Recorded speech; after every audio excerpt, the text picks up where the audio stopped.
You know, you got a big mouth, but not much of a brain.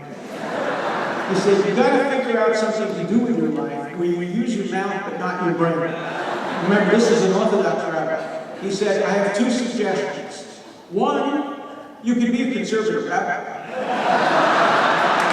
He couldn't even pronounce the word reform. Or second, you can be a lawyer. I wasn't smart enough to be a rabbi, so I had to become a lawyer. How should we understand the current U.S. policy toward Israel, toward Iran? He said, come to the White House in a couple of weeks when you get back. Let's talk about it. We sat for a long time in the Oval Office talking about the Iranian policy. He looked me in the eye.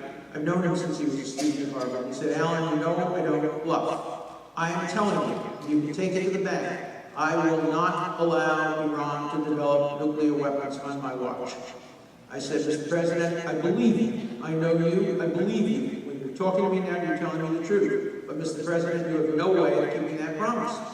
Because a year from now or 2 years from now, if and when Iran crosses a red line, and you have to make a decision as a last resort to take military action to prevent Iran from developing nuclear weapons, you don't know how Russia will react. You don't know whether China will rattle sabers. And here I was a little bit prescient. You don't know whether Congress will approve your taking military action. I said, you can't ask another country to outsource the defense of its own people to another country. He said, Alan, you're 100% right. Israel has the right to do what it feels necessary to defend its citizens. But let me tell you, I will not allow this to happen. I believe that. I believe that. The big disagreement is that the United States and the Obama administration put hope over fear, and Israel puts fear over hope.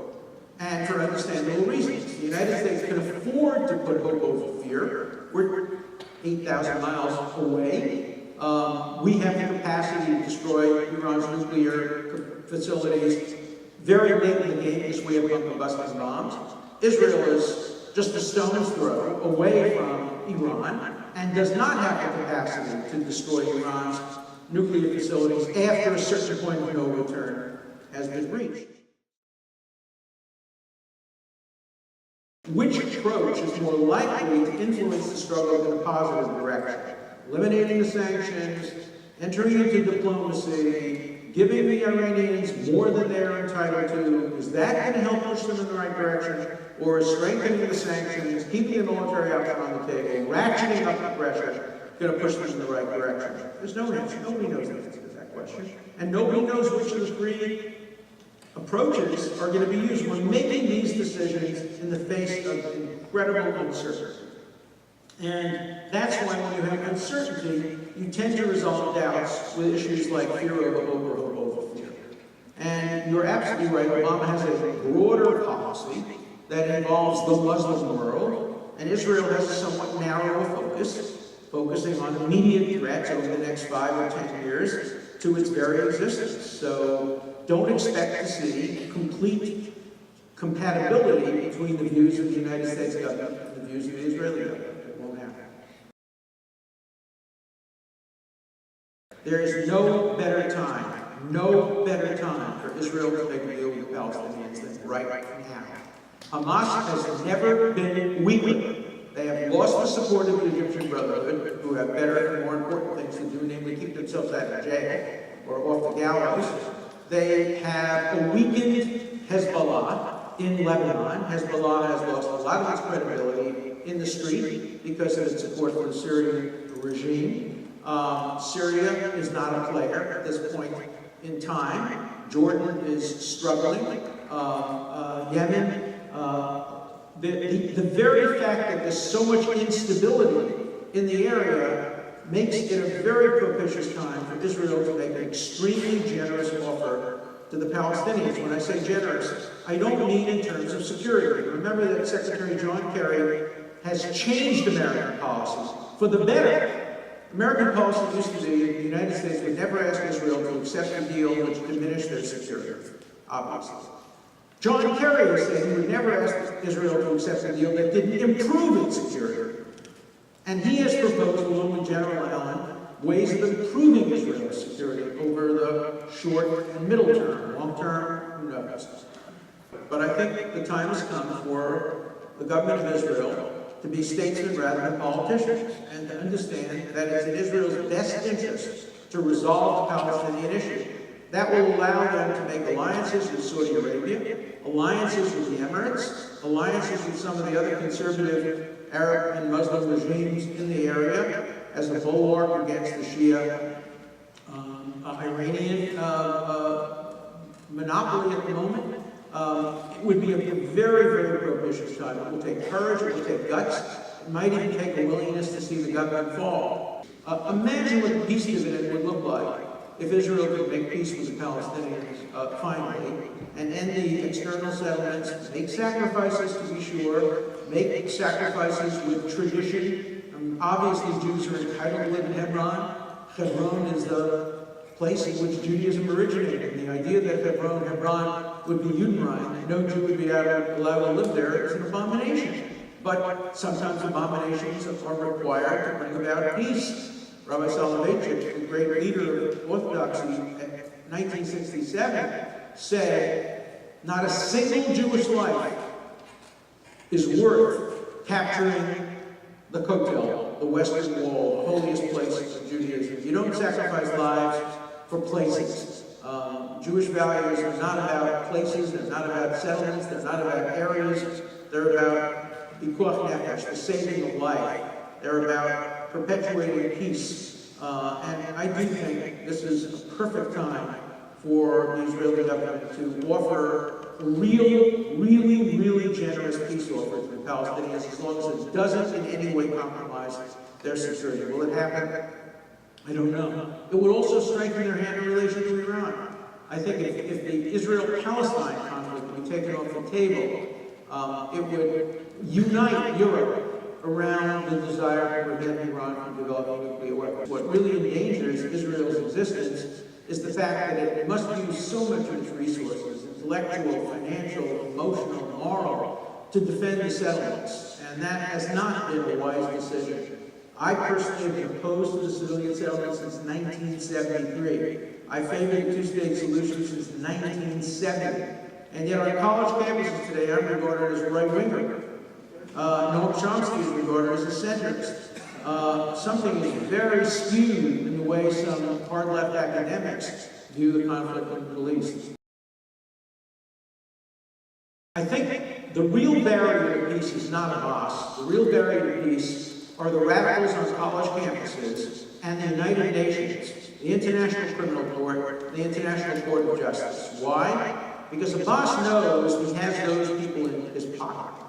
And he knows he can play those cards. And as long as he thinks he can delegitimate Israel at the United Nations on college campuses, as long as he knows he can get more sanctions, more divestments, more boycotts, he's going to be more and more reluctant to make peace because he's going to think he can get a better deal. So these people who think they're promoting peace are actually making it much more difficult for Abbas to make peace. We're closer than we've ever been, and there's a new player in town. His name is John Kerry. Now, whether you like John Kerry or not as a presidential candidate, you really have to appreciate him as Secretary of State. He is dogged. He won't let go. I mean, he's like a Rottweiler. You know the difference between a Jewish mother and a Rottweiler, don't you? Eventually, the Rottweiler will let go. The difference between a Jewish mother and a terrorist. So the terrorist you can sometimes negotiate. No country in the history of the world has ever contributed more to the world in 65 years than Israel. That's a fact.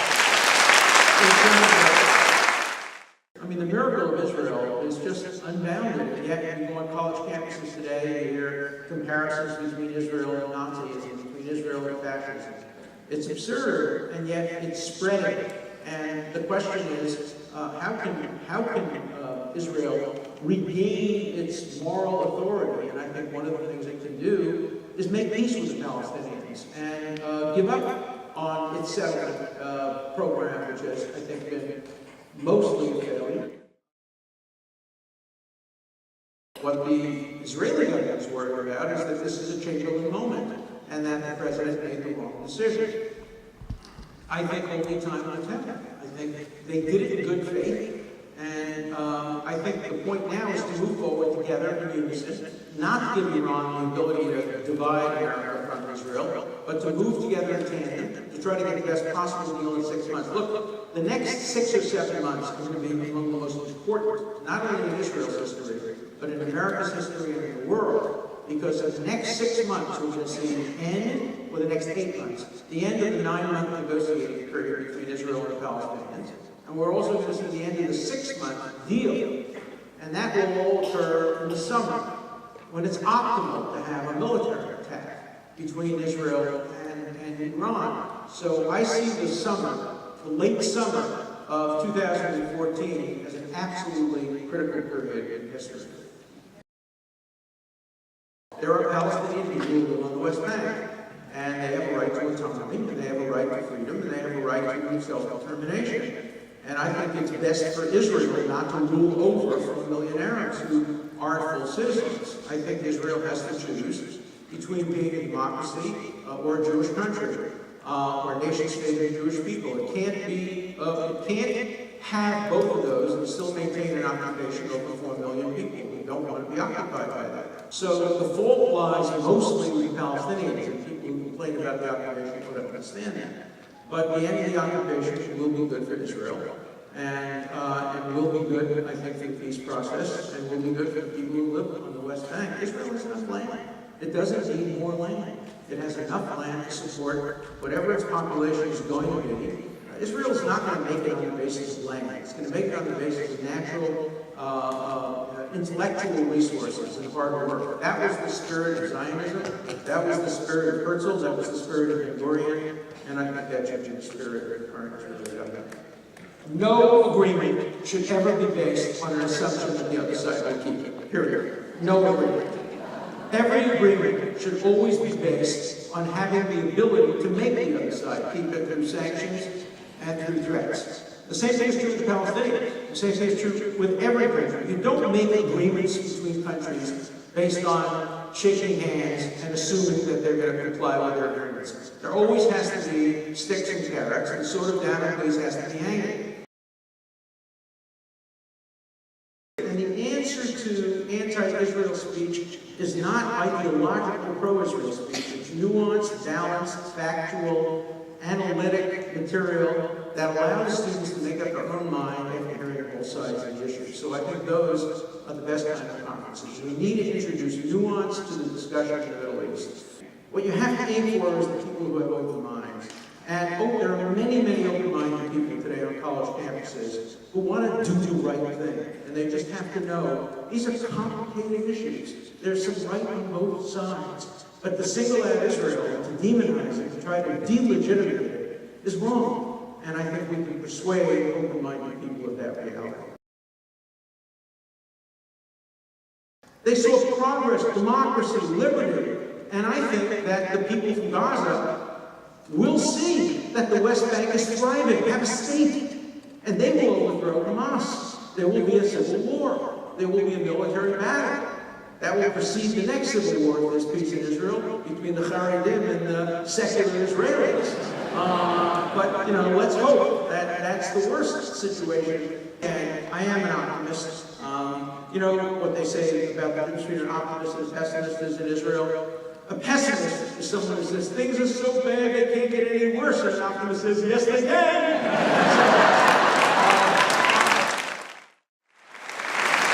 We're going to impose on Professor Dershowitz for one moment. Not only does he share his beautiful analysis and insight on worldly affairs, but this man can sing. Along with our cantor Shore, they are both going to regale us for a moment, so sit for 1 second. You're going to sing, I'm going to be the choir. Yes? No, you.